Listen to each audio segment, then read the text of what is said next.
네, 오늘은 창세기 26장 33절에서 27장 7절까지 말씀을 보도록 하겠습니다.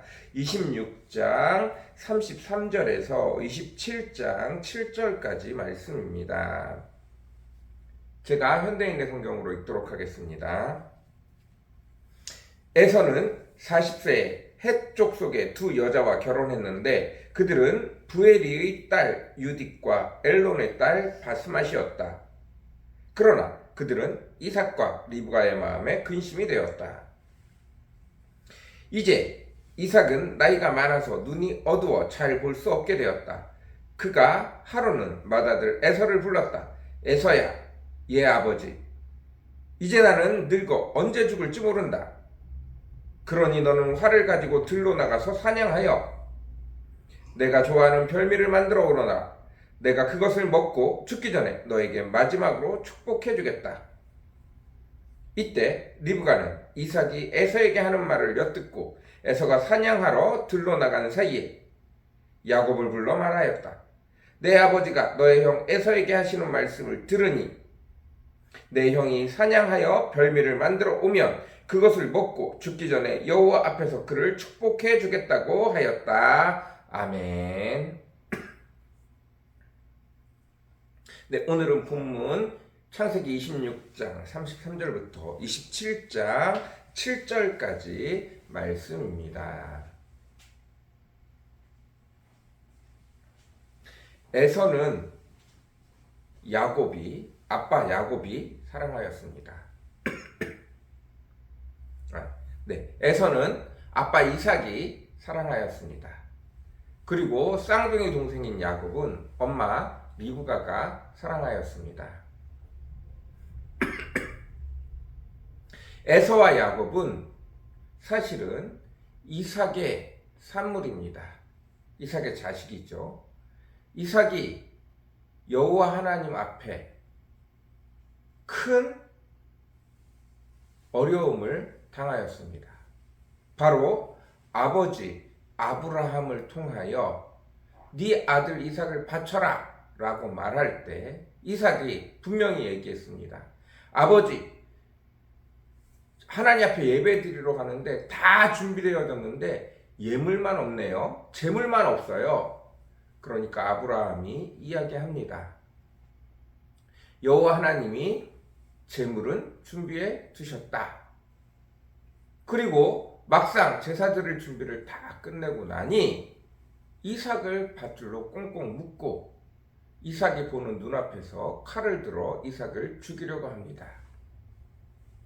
사실은 116살, 115살, 117세 이쯤에 이삭이 제물로 바쳐졌는데 이삭 15, 16, 17 요때 나이에 아브라함 117세 아버지의 손을 뿌리치는 건 그가 묶여있다 하더라도 어렵지 않은 일입니다. 그러나 그는 눈물 흘리며 그 자리에서 죽음을 각오하였습니다. 그가 순종함으로 여호와 하나님 앞에 제물 되기를 그 순간 결정하였지만 문제는 그 안에 물음표입니다. 그 안에 물음표. 왜 갑자기? 아버지의 명령이니 내가 따른다. 그러나 이유를 전혀 알 수 없었습니다. 이삭은 여호와 하나님이 그저 따라야 되는 하나님으로 인식이 되어졌어요. 그리고 그 하나님 뒤에는 자기가 이해하지 못하는 갑자기 결정 내려서 자기 죽을 수밖에 없는 그런 슬픈 하나님으로 남고 말았어요. 문제는 이것을 이삭이 평생 동안 제대로 해결하지 못했다는 것입니다. 그래서 이삭의 쌍둥이 두 아들에게 이 면모가 그대로 나타납니다. 야곱은 여호와 하나님을 따라서 축복을 받아야겠다라는 생각으로 여호와 하나님을 무조건 따라서 여호와 하나님 편에 무조건 서서 무조건 일단 축복을 받아야 된다. 그것이 복된 길이다. 이것이 우리 아버지 아브라함이 걸어온 길이다. 아버지 아브라함의 하나님이 우리에게 복을 주신다고 약속하셨다. 그러니 일단 무조건 그 편에 서서 따라야 된다. 라는 한 가지와 동시에 여호와를 따르는 건 너무 큰 슬픔이구나. 너무 큰 대가가 치러지는구나. 내가 꼭 여호와 하나님만을 따라야 잘 살 수 있는 건가? 라고 하는 두 가지의 내용이 고스란히 이삭 속에 여전히 자리 잡고 있었어요. 아브라함은 이 문제를 다 해결했습니다. 아브라함도 이삭처럼 여호와 하나님을 따릅니다. 그러나 그 따르는 것이 무턱대고 따라도 여호와 하나님이 나를 놓지 아니하시고 내 실수를 아시고 여호와 하나님이 원하시는 것이 그것이 아니라 여호와 하나님이 아버지와 같이 어머니와 같이 나를 사랑하시고 내 모든 길을 함께 가시고 늘 언제나 나와 동행하시고 내 편이 되어주신다는 것을 마지막에 깨닫게 되어졌습니다. 이미 깨닫고 아들 이삭을 바친 거죠. 문제는 그 방법에 대해서 모르기 때문에 일단 순종하고 보는 거예요. 그러나 아브라함에게는 하나님을 따르는 것이 전혀 그 마음의 요동이라든지 근심이라든지 걱정이라든지 슬픔이라든지 이런 게 없어요. 하나님이 늘 언제나 내 생각과 다른 하나님의 수없이 많은 결정들이 있지만 내가 해야 되는 수없이 많은 결정들이 있지만 하나님을 따르기 위해 내가 내려야 되는 수없이 많은 결정들이 있지만 여호와 하나님은 여전히 내 편이고 내가 실수를 하던 실패를 하던 내가 어떤 모습을 갖던 여호와 하나님은 내 편이 되어주셔서 결국 나를 도와주시는 분이시더라. 내가 내 마음으로 진심으로 여호와를 따르기만 하려고 노력한다면 그래서 내가 움직인다면 결코 여호와 하나님이 나를 버리지 않으시더라 라는 것을 온전히 깨닫게 되어졌어요. 그래서 그가 아브라함이 여호와를 따르는 모든 행사 안에는 모든 행동 안에는 평안함과 불안과 근심이 없는 즉각적인 순종이 나타날 수 있었어요. 문제는 이삭은 그걸 충분히 생각할, 그걸 충분히 받아들일, 그것을 충분히 고민하고 애써볼 시간을 아브라함에게서 전혀 받지 못했다는 거예요. 그리고 여전히 즉각적인 순종을 하긴 하였지만 여전히 그의 마음속에 이 두 가지가 그대로 남아있고 그 두 가지가 그대로 그의 자녀들에게 나타난다는 거예요. 이삭은 늘 언제나 아버지 하나님을 따라야 된다는 생각이 그대로 여호와 하나님의 명령이라면 수단과 방법을 가르지 않고 따라야 된다는 그 생각이 그대로 남아있지만 반면에 여호와 하나님의 굴레에서 벗어나서 내 마음대로 내가 내 스스로 성공하고자 하는 내가 열심히 해서 내 삶을 내가 성공케 하고자 하는 여호와 하나님 없이도 성공하고자 하는 마음이 그 한편에 물음표로 남아있는 거예요. 근데 그걸 지금 누가 하고 있어요? 에서가 하고 있어요. 에서에게 짝을 고르라는 말을 한 번도 한 적이 없어요. 그런데 이미 나이가 차기도 전부터 여자들이 따르더니 떡하니 여자를 2명이나 데리고 왔어요. 그것도 괜찮은 여자를 2명이나 데리고 왔어요. 문제는 이방인의 여인이라는 게 문제예요. 아무것도 해주지 않았는데 스스로 너무 잘해요. 그런 에서에게 이삭이 장자의 하나님 나라의 축복권을 넘겨주려고 합니다. 그리고 이것을 본 부인 리브가가 이건 아니다라고 얘기를 해요. 왜? 자기가 어떻게 아브라함의 집에 들어오게 되어졌죠? 아브라함이 직접 오지도 않고 이삭을 직접 데리고 오지도 않고 여호와 하나님이 원하시는 땅, 여호와 하나님이 명령하신 그 땅을 절대 벗어나면 안 된다. 너는 그리고 내 가족 중에서 부인을 골라와라. 그리고 기적적으로 그 종이 기도하여 자기를 만나게 되어준 거예요. 첫 번째 만난 사람이 리브가예요. 하나님의 철저하신 인도하심이 있는 거예요. 자기는 그렇게 부인이 되어졌는데, 그렇게 하나님의 명령을 따라왔는데, 여호와 하나님의 인도하심을 따라왔는데 에서는 그런 게 전혀 없어요. 그래서 야곱을 대신 축복을 받아야 되지 않겠느냐라고 데리고 오는 것입니다.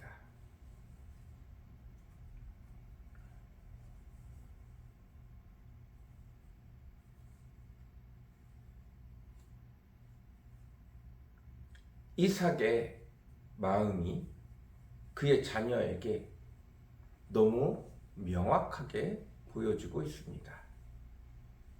결국 야곱도 어떻게 하죠? 여호와 하나님의 축복을 일단 받고 봐야 돼. 이렇게 나오게 되어집니다.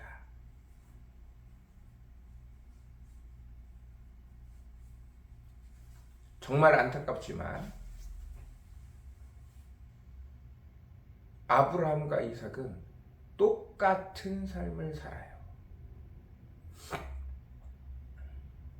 내가 완벽한 하나님의 뜻을 모르면 그 뜻을 지키기 위하여 자기 나름대로 발버둥 트지만 그것은 절대로 맞는 조각이 될 수 없습니다.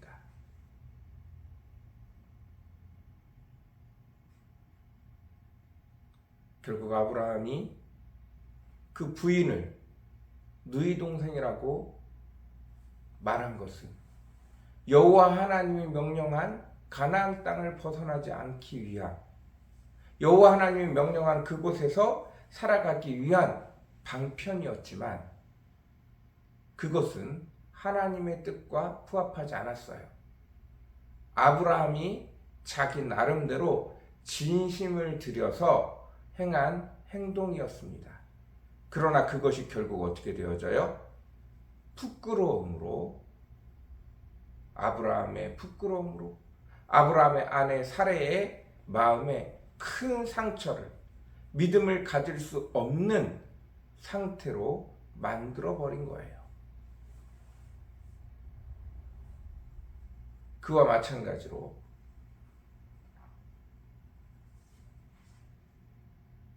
이삭도 지금 실수를 하고 있는 것입니다. 여호와 하나님이 야곱을 통하여 일하신다고, 야곱에게 더 큰 은혜를 내리신다고 분명히 말했음에도 불구하고 하나님 없이 잘 살고 있는 에서에게 너는 내 굴레를 벗어나서 살아갈 수 있구나. 네가 잘 살고 있으니 거기에 하나님의 축복이 더해지면 더 잘 살지 않겠느냐? 라는 자기 생애의 숙제, 퀘스천 마크에 하나님의 축복을 얹으려고 하는 거예요. 하나님의 섭리. 그러나 그것은 결국 새는 바가지가 될 수밖에 없어요. 바가지가 깨어져 있으면 물을 담으면 반드시 셀 수밖에 없어요. 그러나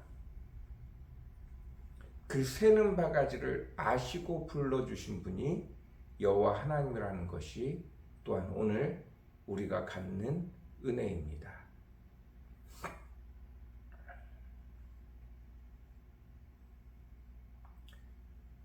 하나님의 말씀은 읽으면 읽을수록 우리가 배우게 되는 것은 완벽히 하나님의 말씀을 따를 수 있다가 아니라 어느 누구도 하나님의 은혜가 없으면 누구나 다 깨어진 심령이구나, 누구나 다 깨어진 조각이구나, 누구나 다 완전하지 못하구나, 누구나 다 상처 입었구나, 누구나 다 망가져 있구나.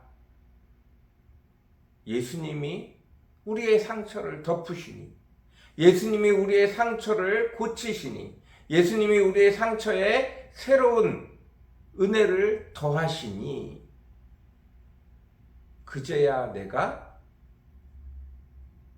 사람답게 되어졌구나. 그제야 내가 쓸모있게 되어졌구나.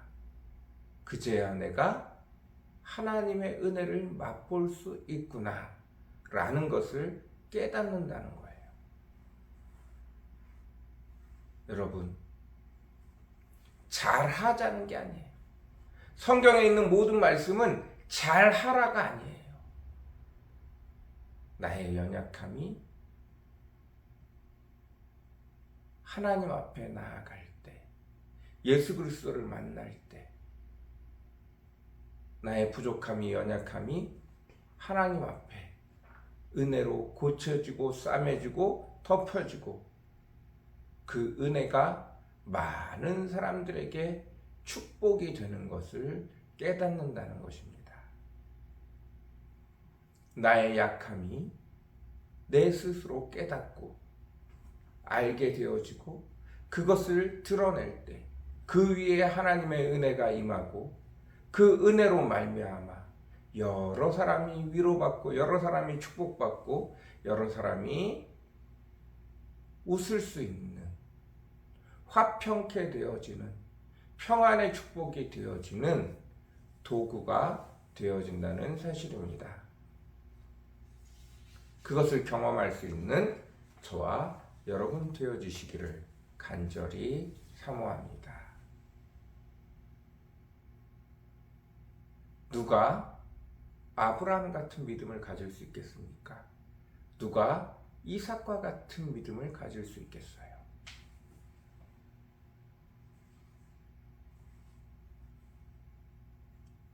그런 부족한 아브라함을, 부족한 이삭을 하나님의 자녀 삼으시고 하나님의 계보에 넣으시고 아브라함의 하나님, 이삭의 하나님, 야곱의 하나님으로 만들어 주신 여호와 하나님의 은혜가 오늘도 저와 여러분에게 가득하기를 지금도 기다리고 계심을 여러분들 오늘도 경험하시는 저와 여러분 되어 주시기를 간절히 사모합니다.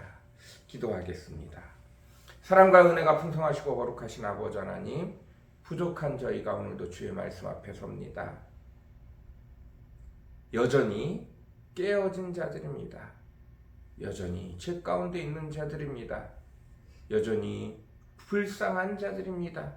하나님이 긍휼히 여겨주시지 아니하시면 곳곳이 깨어져서 제대로 쓰임받을 수 없는 자들입니다. 예수님, 성령님 저희에게 찾아오셔서 저희의 연약한 부분들, 저희의 상처난 부분들, 저희의 고장난 부분들, 우리의 연약한 심령을 싸매시고 고치시고 위로하여 주시고 주의 은혜로 말미암아, 주로 말미암아 주의 은혜를 덧입어 많은 사람들에게 하나님의 사랑을, 하나님의 은혜를 나눌 수 있는 축복의 통로가 되어지게 허락하여 주옵소서. 우리의 부족함을, 우리의 연약함을, 우리의 약점을, 우리의 죄를 드러내는 것을 부끄러워하지 않는 저희들 되어지게 도와주시옵소서. 불쌍히 여겨 주시옵소서. 감사합니다. 예수님의 이름으로 간절히 기도드렸습니다. 아멘.